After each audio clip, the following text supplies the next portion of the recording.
It's 7 minutes past 10 o'clock on a Friday morning. That means it's time for the Real Estate Fix. I'm your host, Rich Szerman. We're on KHTS 98.1 and 1220, your hometown station. Thank you guys for listening. I appreciate it. We're going to talk today about all sorts of real estate problems and their fixes.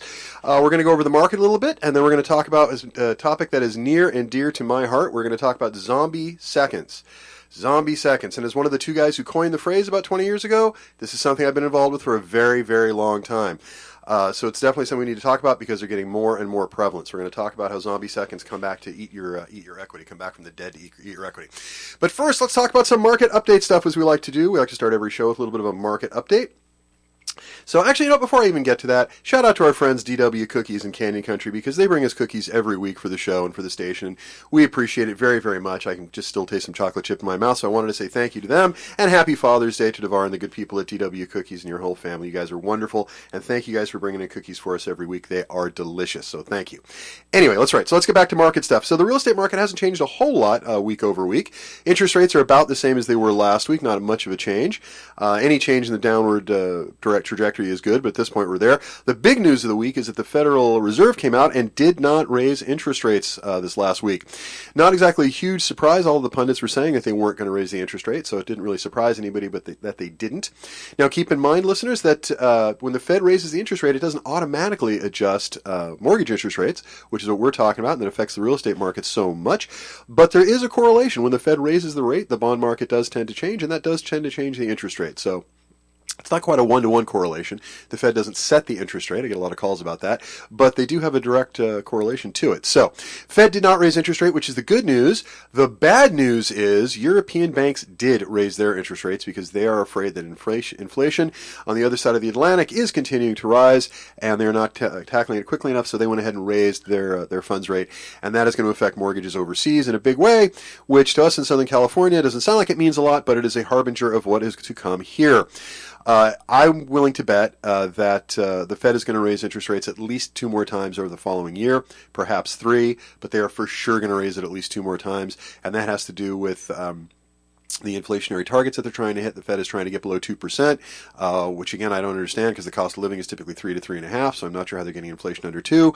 But as we like to say with the Federal Reserve, we just like to think that they're a lot smarter than I am, and that we are, and we hope they know what they're doing, because the only other option is white-knuckled fear, and that's no fun. So let's just stick with we believe in the Fed, and hopefully they know what they're doing to curb inflation. Although I don't know, the cost of milk is still going up, the cost of eggs, although not going up as much, is still going up, the cost of gas is still a problem.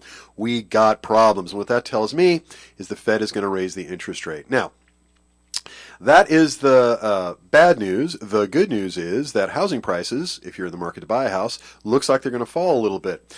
And the reason for that has to do with the interest rate. The higher the interest rate, less affordable. Remember, we talked about that over the last several weeks. Affordability is the new buzzword in real estate. Affordability is the most important thing for the rest of this year and probably all through next year. Affordability. People cannot buy houses they cannot afford. That was our problem in 2008. We made funds too available. People had houses they couldn't afford, and that's what led to that meltdown, that a lot of very greedy banks we can talk about later. But in any case, so I've got an article here I want to read from the good people at Forbes that I think is pretty on task for us. It says that most economists say it's a near certainty that the housing inflation will fall soon. In other words, housing prices will come down. I get the feeling Forbes and their economists are a little late to the game because prices are already down most places. We've been pretty resilient here on the West Coast. We're having what I like to call a dead cat bounce, which I know I'm not supposed to use that phrase, but I just love it so much and it sticks with you. And again, a dead cat bounce is the economic theory that says a dead cat will bounce even if it's dropped from a high enough height. And that has to do with the way stocks look and the way companies look and the way inflation looks when it's dropping. So when something's dropping too quickly, what will happen in economic terms is it'll bounce back up a second and then drop back down to where it was before. That happens when a company goes out of business. See the stock price for First Republic Bank a couple of months ago. You'll see what I'm talking about. It dropped like crazy, spiked back up a little bit, and then dropped into oblivion, and now the bank doesn't really exist anymore. So the housing market in general is doing the same thing. And on the West Coast, it just has to do with what's really nationwide, but certainly we're feeling it here more than most places because we are a high-value real estate area here in Southern California, particularly the Santa Clarita Valley and the north end of the San Fernando Valley. But what we're seeing is that there's just no inventory because there's so much less on the market and there are still buyers out there. Prices are still really much higher than, frankly, they ordinarily otherwise would be, which is a good thing if you're a seller, bad thing if you're a buyer. because there's just not a lot out there. The entire real estate market has deflated to the tune of about 40% nationwide. And when I say deflated, I don't mean prices have come down 40%. I mean the amount of real estate, the volume of real estate being sold has dropped nearly 40%. And that's the big number, because what that means is there are fewer people out there buying houses. There are fewer houses out there for sale. So what we have is kind of a race between supply and demand. Prices are always dictated by supply and demand in our society. It's what works best for our economics. And what we have right now is both supply and demand are dropping. But supply is dropping faster than demand. The number of available houses is dropping faster than the number of people who want to buy them. And that is what is keeping prices high. That is not going to last.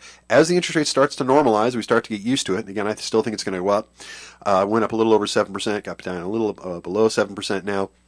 You can get a decent mortgage around 6.5% if you're diligent about it, and you have good credit and all the rest. Putting 20% down, you might even do better than that. But still, the average mortgage rate in this country right now is just a hair under 7%. It was just a hair above 7% not that long ago, and I think it's going to get a bit higher. I hope I'm wrong about this, because I think what is going to happen is I think the Fed is going to raise the interest rate at least 2 more times between now and the end of the year. I think the interest rate on mortgage loans is going to go up more than it already has.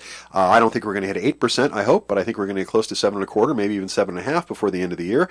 And I think prices are still going to drop about another 5%. We've dropped about 10% over the last 12 months roughly, and I figure we're going to drop about another 5% overall. Now that being said, there are little ripples in the market you can take advantage of. We're pretty good at that. I'll give you an example. We've got a house in Canyon Country right now. House across the street, model match, sold by a lesser agent at a lesser company, sold for $745,000. We just put that same exact house, literally right across the street, there's a nice house in Canyon Country, in escrow at $815,000. So I think my clients are a little bit happier than other agents' clients because they're getting a lot more out of it. But you never know. Maybe they had a reason to sell quickly or whatever. Although we did get this one sold in less than 3 days. So I don't know. It sold pretty quick even at $815,000. Anyway, so there are ripples in the market that you can take advantage of. There are things you can pay attention to that are hyper local. That can get you a little bit more out of a property if you're going to sell. Can get you a little bit better deal if you're looking to buy. And if you're looking to do either of those things, we'd appreciate if you give us a call, because we do a lot of that. That's what we pay for all of our pro bono stuff. But let's talk about what some of the economists are saying here. The good folks at Forbes magazine, as of June 15th, they're talking about the CPI and shelter being a component of it. Shelter is the largest component of the consumer price index. The category, therefore, has a big influence on the direction of overall inflation. CPI, Consumer Price Index, that is the average cost for things in this country. Housing trends feed through the CPI with substantial lag. Economists think it is a reversal. A reversal is essentially guaranteed in the second half of the year. In other words, prices are going to go down. As the largest expense for an average U.S. household, shelter accounts for more than a third of the country's CPI, the most of any other consumer good or service. That gives housing an outsized influence on the overall direction of inflation data. I think for all of us, the single largest payment we make every month is for housing, be that rent or mortgage. So I would agree with the good people at Forbes here. Housing inflation has been stubbornly high for months, but economists think it has peaked and is on the precipice of a reversal. Now, I don't know that I agree with that entirely, because when they're talking housing inflation, they mean cost of, which also includes rental values. Rental values have been up quite a bit as well. So I don't know that I would agree that housing inflation, as far as the cost of houses, has overall been high for months, because it has gone down in most areas a little bit. It was just up so high during the pandemic that we almost don't even notice that it's dropped down a little bit. And because the interest rate has spiked so much higher, I mean, your payment, if you were to buy an $800,000 house today with an interest rate of 7%, your mortgage payment is going to be higher than if you bought $1 million house, certainly a $950,000 house, a year ago when your interest rate was going to be around 3%. So that's really what has a lot to do with this. It's not necessarily prices, it's overall cost of living. That's what they're talking about. So anyway, for example, Americans saw rents grow by 4.8% in May from a year earlier to about $2,048 a month on average. In Santa Clarita, we average about $4,000 a month, so about twice the national average there. That's according to the good people at Zillow. That's a significant slowdown from the 15.7% growth experienced during the prior year from May 21 to May of 22. So the rental increases have slowed down a little bit. They were going up at 15.7% a year. Now they've dropped to 4.8%. So they're still going up, and they haven't come back down, that's for sure, but they are going up at less of a rate. They are slowing down a little bit. So that's what we're talking about when it has to do with CPI. Anyway, Jason Furman, who's somebody we should pay attention to, he's an economist at Harvard University and former chief of the White House Council of Economic Advisors during the Obama administration. On Tuesday, he wrote, "Shelter is still playing a big role in inflation, but that should be slowing in the second half of the year." The latest CPI reading issued Tuesday showed a monthly increase in shelter inflation to 0.6% in May from 0.4% in April. That's the most recent figure, on par with the monthly figures notched a year earlier in May of 2022. In other words, rent is still going up despite Fed's aggressive rate hikes, according to economists, which means the Fed's going to keep hiking those rates. What we need, what they're saying is that because the rates are still so much higher, despite the increase in interest rates, CPI is still so much higher, that a decline in CPI housing inflation is almost as much of a certainty as you can get. And they're saying that because it cannot continue to go up. So what they're saying is what goes up must come down. It has gone up, it has gone up, it has gone up. It has come down, but it has not come down nearly enough. And because the interest rate has spiked, that almost guarantees that housing prices are going to come down toward the end of this year. And I could not agree more. As I've said, I still think we're looking at about another 5% between when I started the show in April and the end of this year. So we shall see. The other thing that's very important is supply. We were talking about that a little bit. That is what's keeping housing prices high in our area, which is not going to last, but so far it has. So let's talk about the shortage of houses hitting some people hard in other areas, some areas harder than others. Now, we live in Southern California. It is extremely expensive to live here. We're in one of the most expensive places on the planet as far as cost of living. So it's a little bit different for us, but this is from a CNBC article that came out earlier this week by Diana Olick, who I like to pay attention to. She's really pretty good on these subjects and a brilliant writer in my view. Anyway, the supplies of homes for sale from the U.S. is about half of what it was in 2019. It's actually down about 40%, so about 60% of what it was. Far fewer homes are available to people who make $100,000 a year than just a few years ago. Remember, this is what we were talking about. Affordability, affordability, affordability.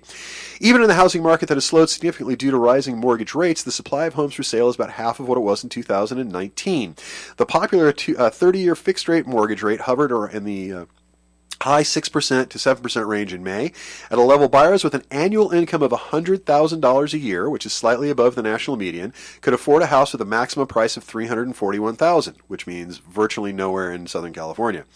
But just 39% of homes for sale, this is nationwide, 39% of homes for sale were listed at or below that price point in May, according to a new report Thursday from Realtor.com, along with the National Association of Realtors, a group that I'm a proud member of. That would be the National Association of Realtors, not Realtor.com.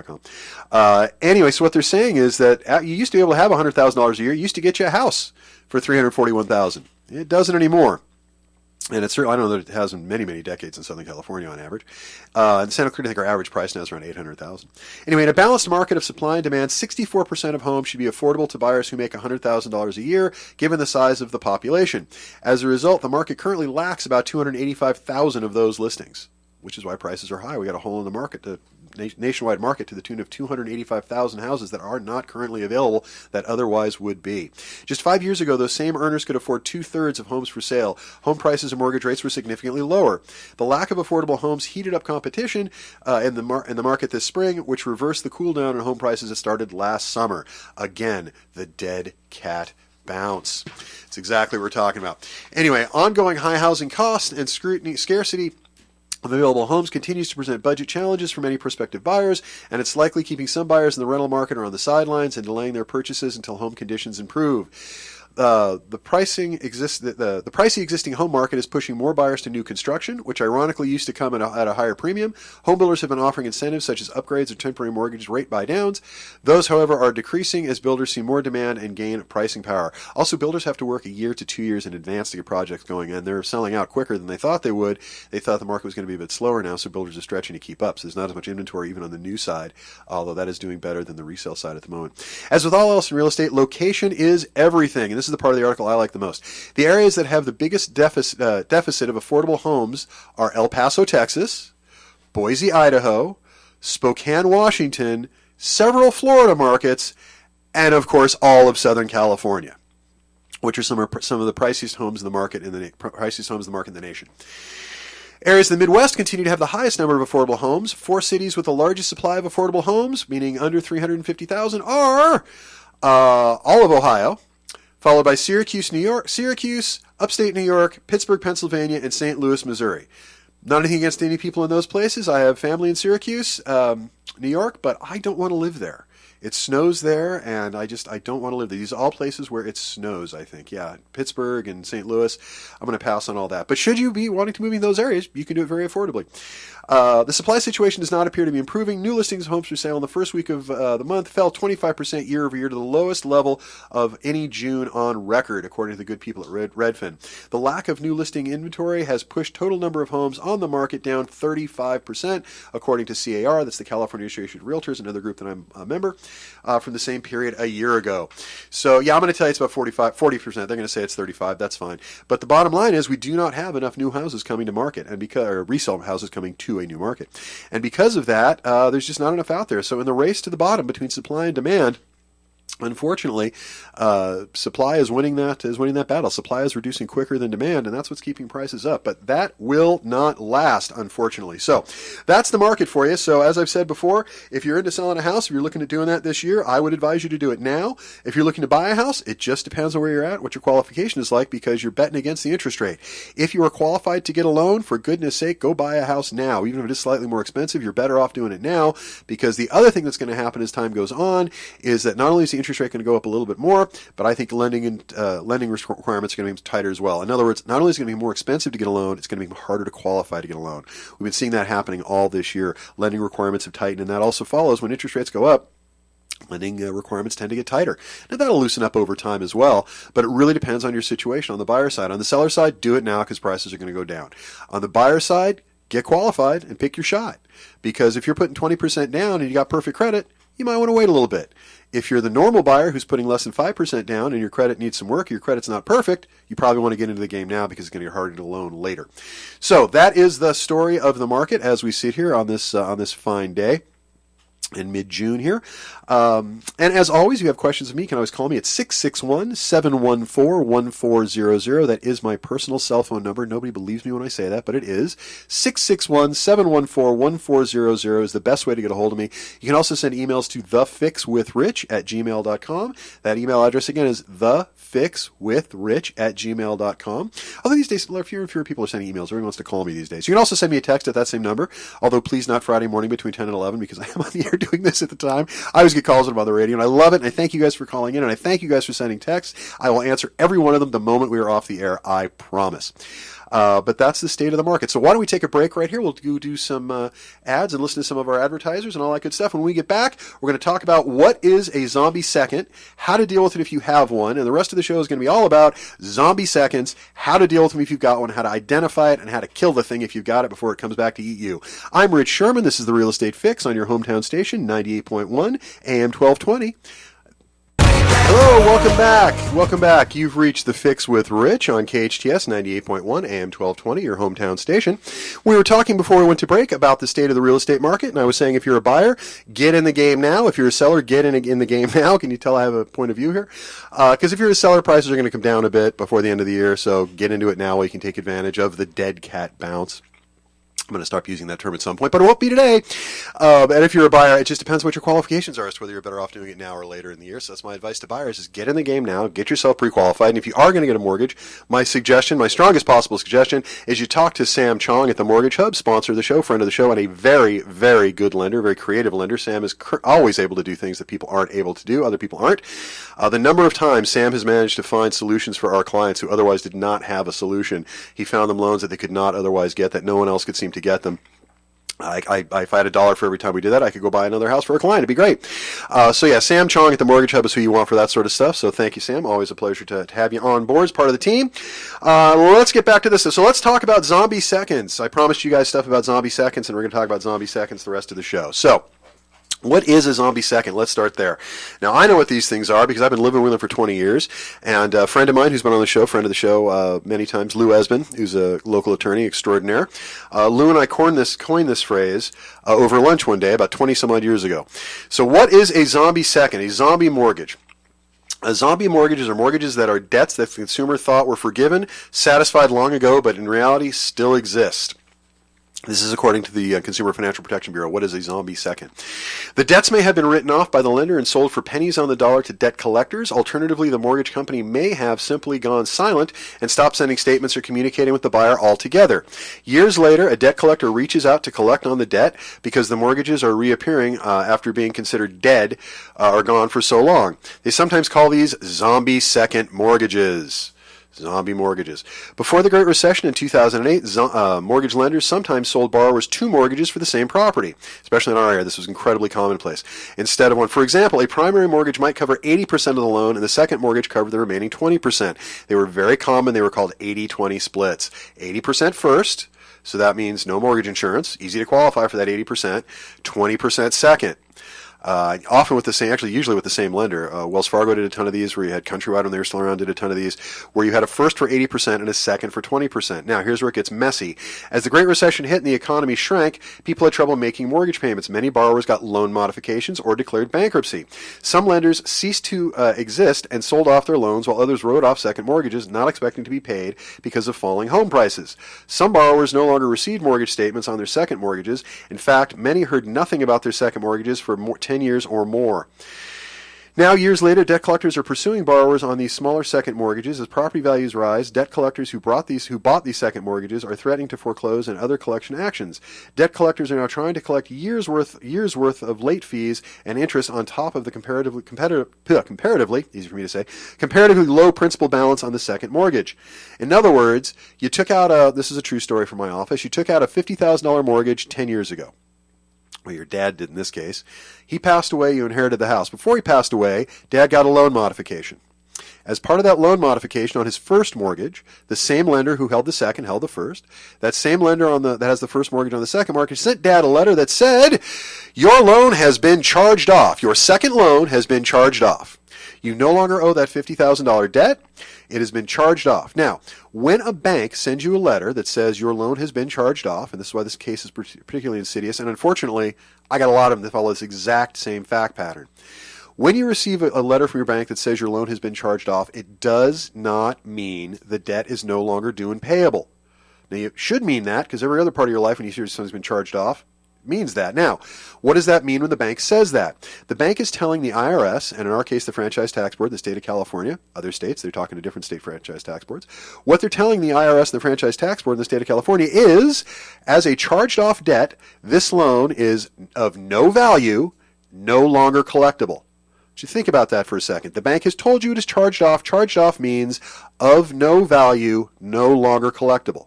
The bank then turns around, tells the IRS and the State Franchise Tax Board this loan is charged off, and they take the tax benefit that goes with charging off a loan. Then the bank turns around and sells the loan in the secondary markets for value, usually somewhere between 40 to 70 cents on the dollar, depending on the loan and the circumstance. So someone else buys the loan.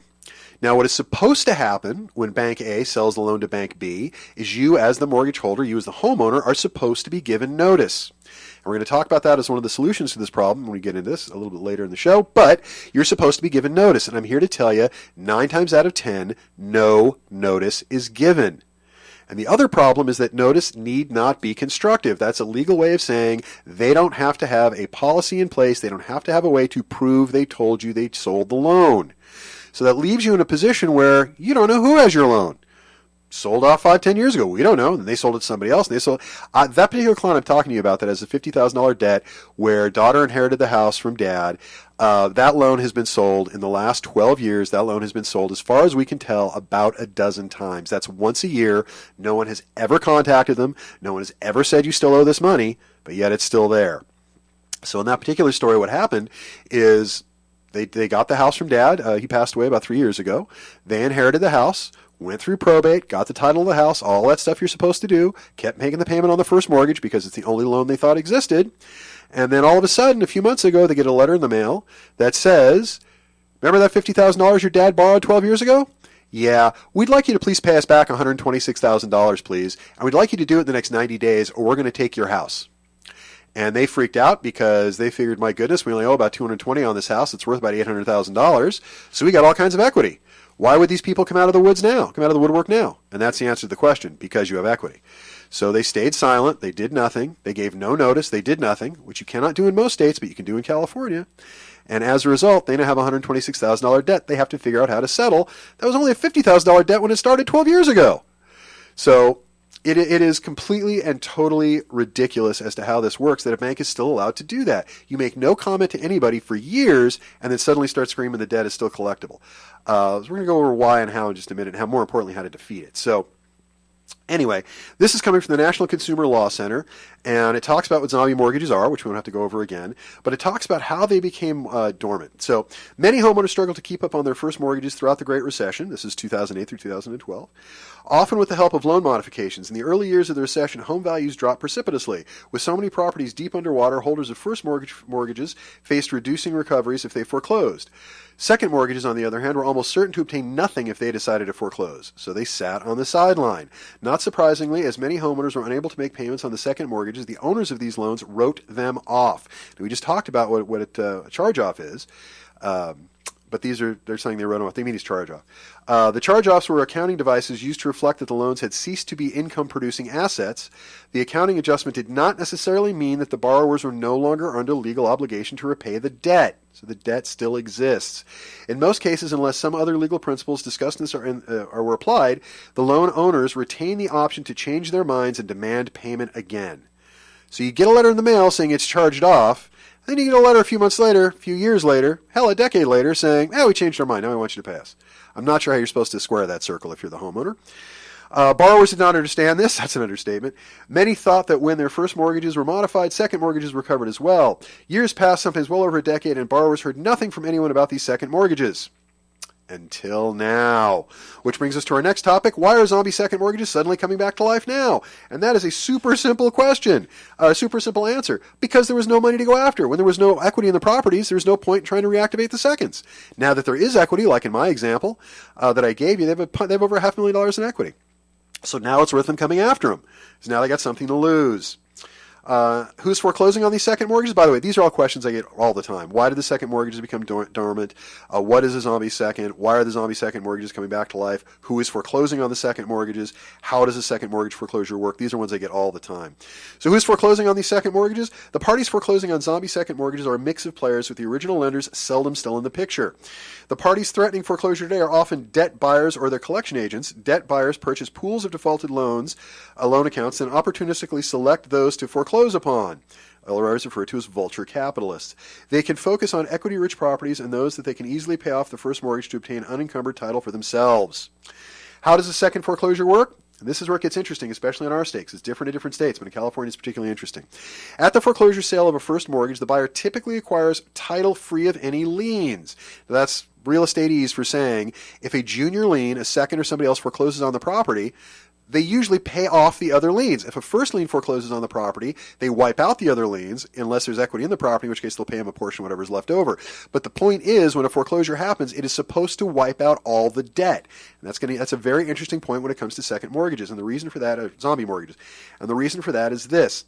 In the case of second mortgages foreclosed, the buyer at the foreclosure sale does not obtain unencumbered title to the property.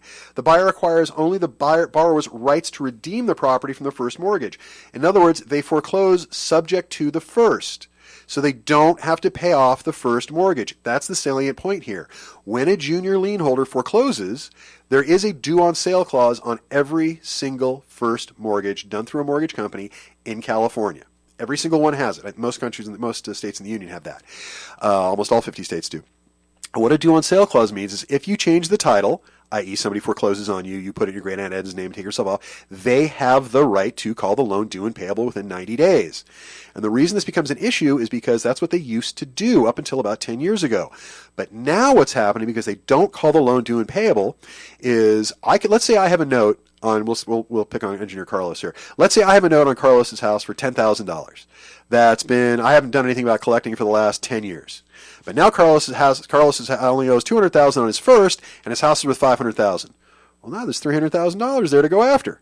So I might have sat on my hand for a decade, and now all of a sudden I'm going to say, hey, Carlos, pay me the money you owe me, plus all the interest, plus all the fees, everything else, or I'm taking your house. Because now it's advantageous for me to do so. Now, when I take your house, I'm not going to have to pay off the money you owe on the first. I'm not paying off that $200,000. Otherwise, I'd have to put that money into your house. No, what I'm going to do is I'm going to foreclose on your house so I get title. I'm going to call up your bank who has that first, and I'm going to say, hey, I'm the guy who now owns the house. I'll start making that payment from now on. So I'm only out a few thousand a month, not $200,000. So that makes my cost of acquisition in a zombie second very low. And because of that, it's created an entirely new cottage industry. And that is our biggest problem. Because in California, unfortunately, the laws that ordinarily would protect you in other states, we do not have here. In most other states, there is a statute of limitations for collections on a loan. If you have gone beyond that statute of limitations, they no longer can collect the loan. The CFPB in late April just put out a bulletin, which I thought was great, because they were talking all about zombie seconds, and I got very excited that the CFPB, the Consumer Financial Protection Bureau, which is a fine agency, they're a federal bureau, and it's their job to be to mortgages and credit cards and student loans what the SEC is to stocks. They are the watchdog. They're supposed to be the federal cop on the beat for this stuff. And they're just doing an awful job because they came out, for example, this is just April 26th of this year, and they said the Consumer Financial Protection Bureau has received concerning number of consumer complaints and has heard from advocates about what are sometimes referred to as a zombie second mortgages. Homeowners may think that a mortgage debt was forgiven or was satisfied long ago by a loan modification or bankruptcy proceeding. Then years later, debt collectors reach out, threatening foreclosure and demanding the homeowner pay the outstanding balance of the mortgages along with years of interest and fees. Which is fine, except what they're hammering on at the CFPB is that banks have got to stop trying to collect on debts that are outside the statute of limitations. Like, for example, in New York State, you got 6 years. If you don't attempt to collect in 6 years, unless your mortgage is written around these, which plenty of them are, you can't collect anymore. In California, that number is supposed to be 4 years. If I loan you money and I do nothing to collect after 4 years, I lose my right to collect in most cases. Not true with mortgages. You know what the statute of limitation is in mortgages in California? I'll pause to see if anybody calls in. No? 10 to 60 years depending on how the mortgage is written. Think about that for a second. I can take out the mortgage today in 2023. I can stop making the payment tomorrow. The next day I go into foreclosure. The bank can sit on that, can file the NOD and just sit on that for 60 years? I'm 52 now. I'd have to be 112 in order for them to collect. Or for them not to collect, I should say. That's ridiculous. A 60-year statute of limitations on any loan is obscene. And in a place that's this high value, it's even crazier. And I promise you, if you take a look at the legislation that governs the statute of limitations for mortgage collection in the state of California, if you dig down deep enough, you will find the grubby little handprints of lobbyists who wrote the bill. I guarantee you that didn't come from the politicians. It came from the lobbyists who pay the politicians. And that is why we have a 60-year statute of limitations on mortgage collections in the state of California. And that's silly. And I stand in opposition to that, obviously. It is not reasonable that a bank can just sit on their hands, say this loan is charged off, of no value, uncollectible, then turn around and sell it in the secondary market for a value, and then that person can then sell it to somebody else for a value, and that guy, or maybe the guy after him or the guy after that, can send you a letter saying, you owe us all this money. Not only do you owe us the money from the origination of the loan, but you also all of the back interest rate and fees on that loan as well. So what the CFPB said is, if you guys keep collecting on stuff that you're not allowed to collect on, you're going to be in big trouble. The CFPB is, oh my God, they sound like a 7-year-old who's trying to deal with their bully who's 14. I mean, that's how they sound. You know, if you guys keep doing this illegal stuff, you're going to be in big trouble. You know, if you're a $112 million company, we might actually fine you $5 million. It changes nothing. And as much as I like the CFPB and as much as I'm a fan of the CFPB, I am frustrated to the end of my wits at how useless this branch has become. I mean, it's bad enough that one political party wants to wipe out the CFPB completely. Can you at least lean in and give the other half of the politics in this country something to root about? Because I'm sorry, telling banks that they need to stop the zombie foreclosure stuff, because especially in the places, well, actually only the places where they're not allowed to do it, is ridiculous. What they need to do is come out and say, stop doing this entirely because you are stealing from people. Because you are taking debts that should have otherwise have been charged off, and you are stealing their homes. You are stealing their equity. And it's wrong. And I really wish to see if you would get off their butt to do something about it. So, since they won't seem to, and since the laws on this topic need to change in the state of California, we're going to go to break. We're going to hear from some of our sponsors here for a little bit. And then when we come back, we're going to talk about if you have one of these god-awful loans, if you have a zombie second that's come back to the debt, or a third or a fourth, whatever, if you have a zombie debt inside your title report, if you have a zombie mortgage, we're going to talk about how to identify it and how to kill these things off once and forever and how to fight back. Because I do it all day, every day. I've been fighting zombies for over 20 years, zombie mortgages, for over 20 years now, and I know how to put them to death if you possibly can. So let's take a break, and we come back for the third segment of the show. We're going to talk about how to defeat these things. Now you know what they are. I'm Rich Szerman. You're listening to The Real Estate Fix with Rich Szerman on KHTS 98.1 FM, AM 1220, your hometown station. Let's hear from some advertisers. When we come back, we'll talk about how to beat zombie seconds. Hello, welcome back. You've reached the Real Estate Fix with Rich. I'm here to fix all your real estate problems, answer your real estate questions, and the good people at KHTS 98.1 FM, AM 1220, your hometown station, have been nice enough to give me a platform to talk about this stuff, because otherwise I'd be standing on a street corner just yelling about it, so why not? And broadcasting is fun, so what the heck. So, we were talking about zombie seconds. We were talking about how pernicious these things are, how awful these things are, how you go through your day, you go through your life, and you think it's not an issue. You thought you got rid of it 10 years ago, 15 years ago, 5 years ago, whatever it is, and the bank even told you that it was charged off.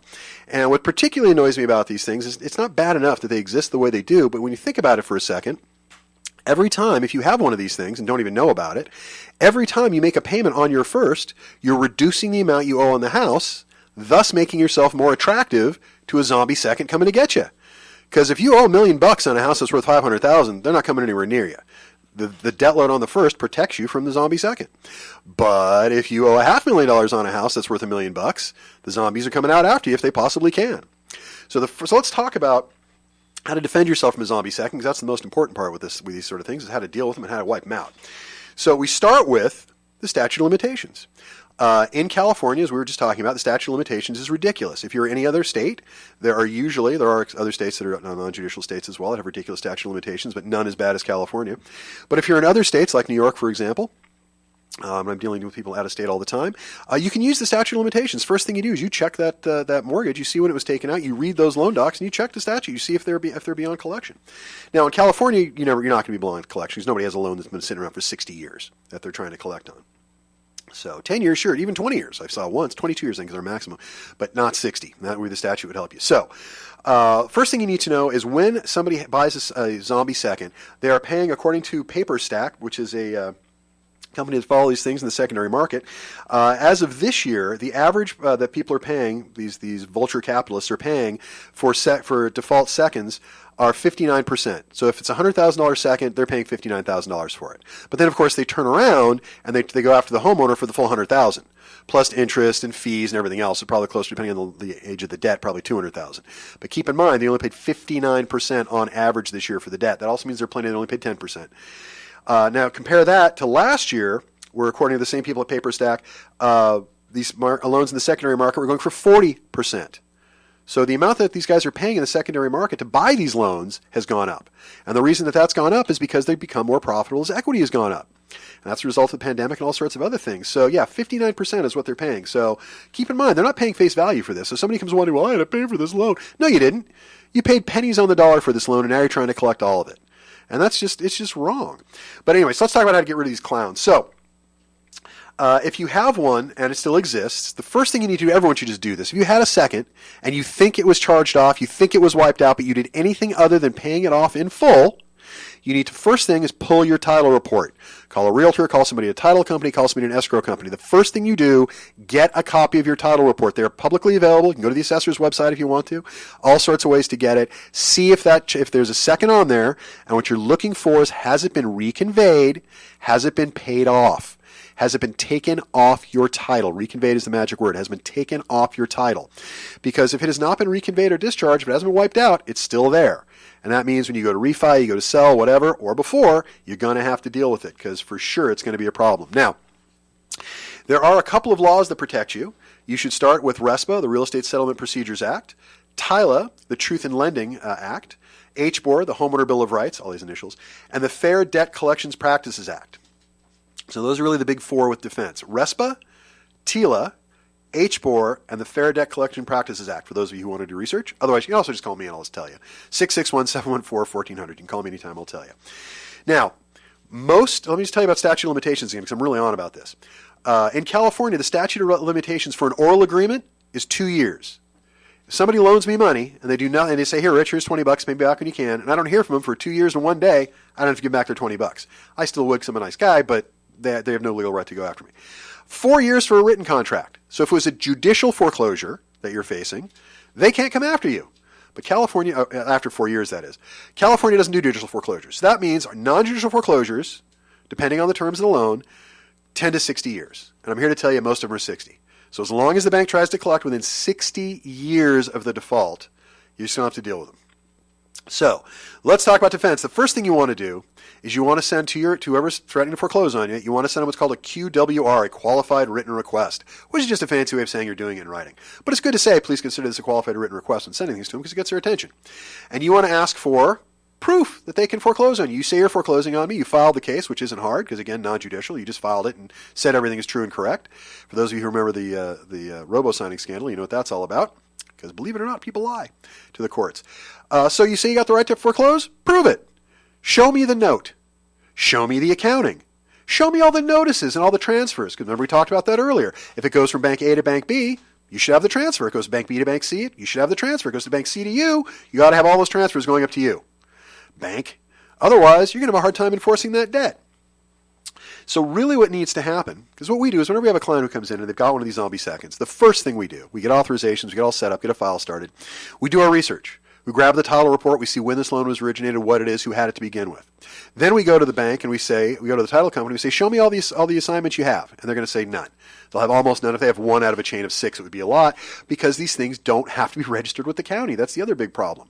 They don't get, when a loan goes from bank A to bank B to bank C does not tell the assessor's office they now have the loan. Matter of fact, the only evidence of the loan is bank A. So you have to go look at that and then trace it all the way down till you can create that link so you know who you're dealing with. So the first thing we do is we go to the title, we find out who we're dealing with, we look at who's making the demand on the client, and we say, great, connect these two things. You say you have the loan, we believe you connect them. Show us the assignments that go from the bank that originated this to you. Because if you don't have the assignment, I don't know that you have the right to collect this loan. Also, I want the accounting. I want to see from inception, and my client has the right to ask for this, we ask on their behalf, from the day this loan was created, show me every penny in and every penny out. You say you have the right to take all this money. I know your accounting practices are fairly sloppy, and I know the guy before you was pretty sloppy too. We had one recently, there was an 11-year gap. The debt was only 14 years old. There's an 11-year gap in their accounting, and they had the gall to demand to be paid. We disagreed. We said, come up with the records for the 11 years, we'll talk about it. Otherwise, we'll see you in court. And we worked out a settlement where nobody had to go to court, which is kind of the goal. We try to stay out of court as best we can because it's expensive to go to court in California. No offense to my wife who's a real estate attorney. Thanks, honey. Because, we don't mind when people go to court because, like I said, my wife's a real estate attorney and she gets paid to do that, although she gets paid a lot less than most other people. I don't get it. I married her because she was becoming an attorney, and I thought I was going to live a life of luxury because my wife was an attorney, and as it turns out, she takes pro bono case after pro bono case. Although, in fairness, a lot of those I ask her to take, so maybe that part of that's my fault. So always more interest than money in our business. But we're having fun doing it. We're helping a lot of people, and that's more important anyway. So, so it's ridiculous. So what needs to change? Let's use my last few minutes here to talk about what needs to change, because it's very simple. I've been into this thing for 20 years. I've been fighting this. Again, I'm one of two guys, me and Lou Husband over lunch one day, who coined the term zombie seconds. So whenever you hear zombie second, no, I came up with that. It was a good one, I thought. We're calling them ghost seconds. I don't like that as much. Zombie's better. Anyway, so here's what needs to change. Very simply. So if you guys know a politician, if any politicians listening, please hear what I'm saying. This is a very simple law that needs to change in the state of California. First of all, notice should be constructive. When a loan transfers from Bank A to Bank B, the bank has a responsibility to inform the consumer. That's already the law. Why can't we make it so they have to prove they informed the consumer? Because I'm here to tell you, banks don't do it. They do not send the notices. Either that or every single client I've ever had is lying about it. They don't do it. And when asked to produce those notices, say, in a lawsuit, they produce them in a lawsuit. We had one where the bank actually said, the judge actually asked the bank, did you get those? Where did you get those? And the attorney said, we got it. We printed them out today. The judge said, you drafted them today or you printed them out today? Oh, we printed them out today. Oh, okay. Second thing that needs to change. Changes in servicing to the investor need to be filed with the assessor's office. Aside from notice having to be constructive, when Bank B or Bank C picks up a loan, they need to tell the assessor's office so the homeowner has the ability to go to the assessor's office and find out who currently holds their loan. It is ridiculous that somebody can hold a loan on your house and you not know about it. I don't think anyone's going to fight me on that. You should know. You should be told by the bank. They should prove they told you, and it should be filed with the assessor's office so you know what's going on. The third and the biggest one we've been harping all day, the statute of limitations. It is insane that the statute of limitations in the state of California for mortgage collection is 60 years. That is utter and complete nonsense. It should be 4 years just like everything else. Because you know what? In the states where the statute of limitations is lower, you know what the banks do? They send out notice. They stay on top of it because they know if they don't, they lose the right to collect. And that means the consumers know what's going on, which I think is only reasonable. And the fourth thing, which is my biggie, is that whenever a note is sold in the secondary markets, Why does the homeowner not get an opportunity to buy the note on their home? If you had a $100,000 note, and that note is now being sold in the secondary markets as uncollectible, charged off, remember, and they're going to sell it for $59,000. Why does the homeowner not have the ability to pay the same $59,000 to buy off their own loan? Why does it have to go to a different mortgage company? And why does that mortgage company then have the right to collect the full face value of the loan when they've only paid $59,000 for it on average in 2023? Why can't we have a law that says, hey, if you buy this in the secondary market, whatever you pay for it, right now we're averaging 59%. So let's say this $100,000 loan in my example is bought in the secondary market for $59,000. Why is it the homeowner can't make up that same $59,000 and buy the loan themselves? End of loan. And again, this comes down to you'd have to communicate with the homeowner. Pretty easy to find. Houses don't move. You have to communicate with them, and then they would know what was going on, and you wouldn't be able to cheat them like this. Because that's what this is. The hole in the laws nationwide, but particularly in California, have given rise to an entire cottage industry of people who are, well, not people I'd want to hang out with. I find that most of the people, these vulture capitalists who operate here, are kind of bottom feeders, and they have no issue about throwing grandma out of her house. So, if you have a zombie sack, if you got anything like that stuff going on, give me a call. I know how to beat these things, I know how to defend these things, I can help you, and we do it for free. My name is Rich Szerman. You're listening to The Fix with Rich on KHTS 98.1 FM, AM 1220, and if you have a problem with this, super simple. Call me. The day you call me, your problems start to get better. 661-714-1400. That's my cell phone. You can call me at that 24 hours a day. You can text as well. If I don't answer, leave me a message, send me a text. I will call you back. Again, my name is Rich Szerman. I'm here to help. You've been listening to The Real Estate Fix with Rich Szerman on KHTS 98.1 FM and 1220, your hometown station. Thank you guys for tuning in. You have a great week.